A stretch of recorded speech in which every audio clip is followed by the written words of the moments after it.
Morning, it's February 14th, and this is To My Liberal Friends. Somewhere during the COVID pandemic, employees decided that they would be the ones to determine where and when they would work. At the time, the fear of catching the virus made it prudent for some employers to allow workers to telecommute and work from home, or wherever they might be at the time. It was an emergency situation, but like all emergencies, they come to an end. Well, President Trump has begun ending that policy within the federal government, and it's not sitting well with the government bureaucrats. They've gotten used to sleeping in, waking up, puttering around in their pajamas, getting on a conference call, typing out a report or something, and basically dictating their own work schedule. They don't have to pay to commute. They don't have to bother buying appropriate work clothes.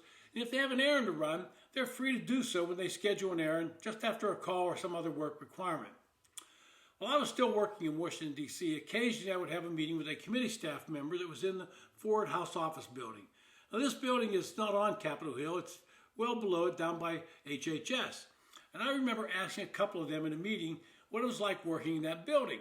They laughed and said there were advantages and disadvantages. I asked them what they meant. Their reply was instructive. They said the advantage was they were far away from the member of Congress. The disadvantage was they were far away from the member of Congress. I got it immediately. This is one of the problems with working remotely. You're not in the office, and that means you're not seen by your supervisor. We've all heard the phrase, out of sight, out of mind. When you're not working in the office, you lose that collegiality and teamwork effect. It becomes more difficult to compare ideas and debate how to attack and solve a problem. You're basically out there on an island by yourself. Now, I have a good friend who owns a company in Northern Virginia, and he told me he has a couple of employees who are actually federal employees. His place is a second job for them, and they're working during the day. He asked how that worked out, and they told him they work remotely so they can set their own schedule. One told him he's made some phone calls during the day to check in, and any report he has to do, he did when he got home.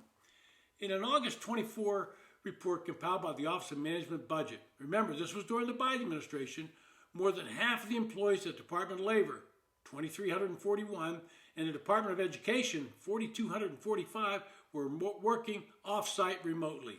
This is about 55% of all the workers. The same was true at the General Services Administration, where about 13,000 workers were doing it remotely. And I think that's pretty much true throughout the government. And I wonder how many of the 75,000 federal employees who have accepted the offer to resign and be paid for 8 months were those working remotely and realized the gig was up and decided, they weren't interested in going back to the office. This policy of forcing workers back to the office is not something unique to the federal government. A growing number of private companies are now telling workers time to come back.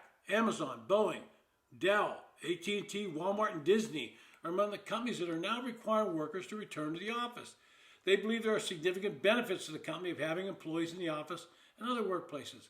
Goldman Sachs is requiring their workers to be in the office 5 days a week, emphasizing the office-first work culture. Elon Musk has required ex-workers to return to the office, so his input on federal employees' remote work schedule would be consistent with his own company's. In the case of J.P. Morgan, a group of employees have signed a petition objecting to the policy of returning to the office. They like where they're working. The new policy takes effect in March, and about 950 employees have signed that petition. And I should point out that 60% of the company's employees were already full-time in the office. The CEO, Jamie Dimon, reacted strongly to such a petition. Quote, "Don't waste time on it. I don't care how many people signed that blank petition," end quote. That's allegedly Dimon said that in a town hall meeting with employees on Wednesday. J.P. Morgan was one of the first companies to call workers back to the office. Top traders were called back in late 2020. All managers were back full-time in 23. It should be pointed out that J.P. Morgan did very well, as its profit was at an all-time high in 24. And according to a Pew Research poll, about 46% of workers who are working remotely said they would rather quit than actually return to the office. Well, it's going to be interesting to see how many actually back up that claim when they're faced with being unemployed. It's easy to say when you're getting a paycheck, a little tougher when you don't have one coming in and the bills keep piling up. This has been To My Liberal Friends. Thanks for listening.